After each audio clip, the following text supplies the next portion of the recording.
Hello viewers, आज आपण या व्हिडिओमध्ये स्टेनोग्राफर पदाची गट क व ड साठी जी जाहिरात आलेली आहे ती डिटेलमध्ये पाहणार आहोत।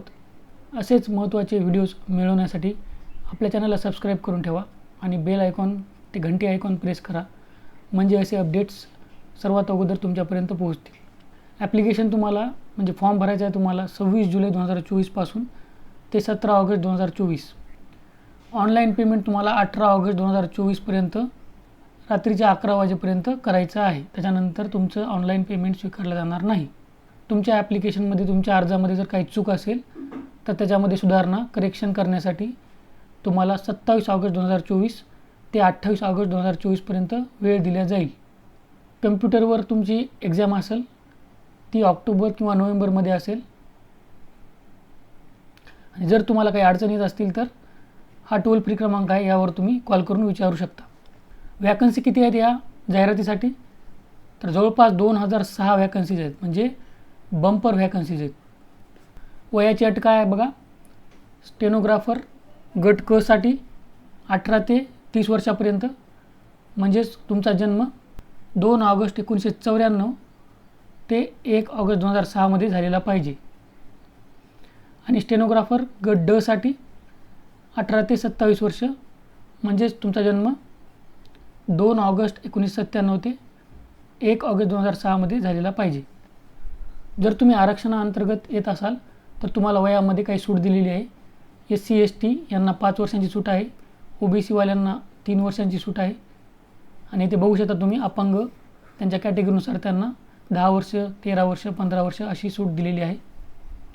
अर्ज भरण्यासाठी पात्रता दिलेली आहे। ते अर्ज भरण्यासाठी 12वी पास तुम्ही पाहिजे। तर अप्लाय कसं करायचं आहे? अप्लाय करण्यासाठी तुम्हाला https://ssc.gov.in या वेबसाईटवर जायचं आहे। या वेबसाईटची लिंक तुम्हाला खाली डिस्क्रिप्शन बॉक्समध्ये मिळून जाईल। इथे हा मुद्दा लक्षात घ्या, तुम्ही जेव्हा ॲप्लिकेशन भरत असाल, अर्ज भरत असाल, तेव्हा तुम्हाला फोटो आपण जसा रेग्युलर पद्धतीने म्हणजे पासपोर्ट काढतो आणि मग त्याला अपलोड करतो फोटो काढून, तसा नाही करायचा आहे। तुम्ही अर्ज करतानाच तुम्हाला तुमच्या मोबाईलच्या कॅमेरा थ्रू किंवा तुम्ही लॅपटॉपवर अर्ज करत असाल तर लॅपटॉपच्या कॅमेऱ्याने तुम्हाला तुमचा फोटो काढायचा आहे।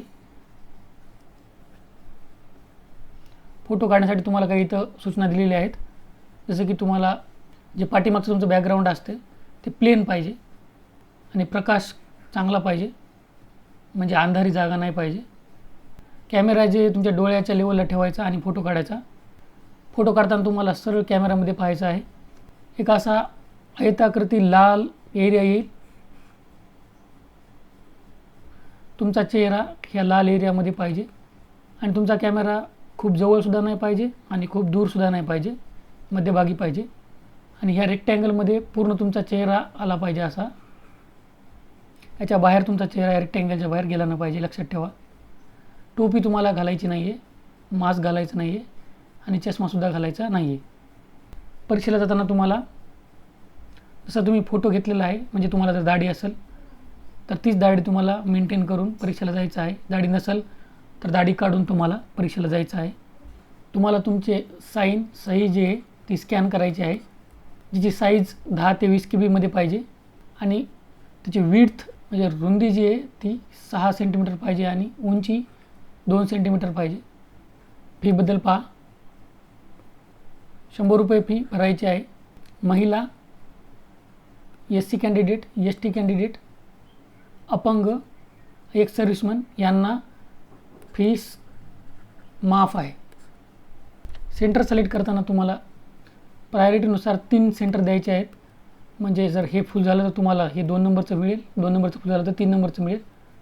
आपल्या इथे बघा मुंबई, नांदेड, नागपूर, कोल्हापूर, औरंगाबाद, अमरावती, जळगाव, नाशिक, पुणे एवढे सेंटर आहेत। यामधून तुम्ही कोणतेही सेंटर तुम्हाला जे सोयीचे असेल त्याप्रमाणे क्रम देऊ शकता। आता परीक्षेची पद्धत, परीक्षेचा फॉर्मॅट कसा राहील बघा। बुद्धिमत्ता चाचणी 50 प्रश्न असतील 50 मार्काला। जनरल अवेअरनेस चालू घडामोडी 50 प्रश्न 50 मार्कला आणि इंग्लिश 100 प्रश्न 100 मार्क्सला आणि तुम्हाला वेळ असेल 2 तासाचा। क्वेश्चन पेपर हा MCQ पद्धतीचा असेल। प्रश्न जे असतील ते इंग्लिश आणि हिंदी दोन्हीमध्ये सुद्धा असतील. निगेटिव्ह मार्किंग पद्धतसुद्धा आहे, म्हणजे जर 4 चुकले तर एका प्रश्नाचे मार्क तुमचे वजा होतील. पॉईंट नंबर 14 मध्ये तुम्हाला सिलेबससुद्धा दिलेला आहे अभ्यासक्रम.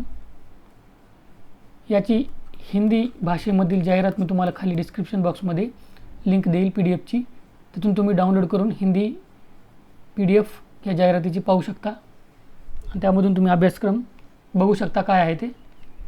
कम्प्युटरवर एक्झाम झाली तुमची, कम्प्युटर बेस्ड एक्झाम, की नंतर स्किल टेस्ट होईल तुमची. तुम्हाला इंग्लिश किंवा हिंदी दोन्हीपैकी एक भाषा निवडायची आहे. स्किल टेस्टमध्ये तुम्हाला टायपिंग करायची आहे. एक पॅसेज तुमच्यासमोर वाचला जाईल 10 मिनटात. तुम्हाला तो टाईप करायचा आहे कम्प्युटरवर आणि स्टेनोग्राफर गट क साठी तुम्हाला 100 शब्द प्रति मिनिट एवढी स्पीड तुमची पाहिजे आणि गट ड साठी 80 शब्द प्रति मिनिट एवढी तुमची स्पीड पाहिजे. हे पहा स्टेनोग्राफर गट ड साठी. जर इंग्लिशमध्ये पॅसेज जर तुम्ही टाईप करत असाल तर तुम्हाला जो 10 मिनटात पॅसेज तुम्हाला वाचून दाखवलेला आहे ते टाईप करायला 50 मिनिट असतील. जर तुम्ही दिव्यांग असाल तर 70 मिनिट. आणि स्टेनोग्राफर गट ड जर हिंदीमधून तुम्ही पॅसेज टाईप करत असाल तुमच्याकडे 65 मिनिट असतील. दिव्यांग असाल तर 90 मिनिट. आणि स्टेनोग्राफर गट क साठी इंग्लिशमध्ये जर पॅसेज टाईप करत असाल तर 40 मिनिट असतील. दिव्यांग जर असाल तुम्ही तर 55 मिनिट. स्टेनोग्राफर गट क साठी जर हिंदीमध्ये तुम्ही पॅसेज टाईप करत असाल तर 55 मिनिट असतील आणि दिव्यांग असाल तर 75 मिनिट असतील. जी तुमची कम्प्युटर बेस्ड एक्झाम होईल, कम्प्युटरवर एक्झाम होईल MCQ, त्याच्यामध्ये तुम्हाला जर पुढं स्किल टेस्टला, टायपिंग टेस्टला जायचं असेल तर त्या कम्प्युटरवर झालेल्या एक्झाममध्ये तुम्हाला, जर तुम्ही ओपनमध्ये असाल तर 30% मार्क पाहिजे, OBC EWS असाल तर 25% मार्क पाहिजे आणि ह्या 2 कॅटेगरी सोडून इतर कॅटेगरीमध्ये असाल तर 20% मार्क पाहिजे. मगच तुम्हाला स्किल टेस्ट देता येईल. तर अशा प्रकारे आपण ही संपूर्ण जाहिरात पाहिलेली आहे. या जाहिरातीची हिंदी PDF तुम्हाला खाली डिस्क्रिप्शनमध्ये मिळून जाईल. आशा करतो या व्हिडिओमध्ये तुम्हाला फायदा होईल. All the best. थँक्यू.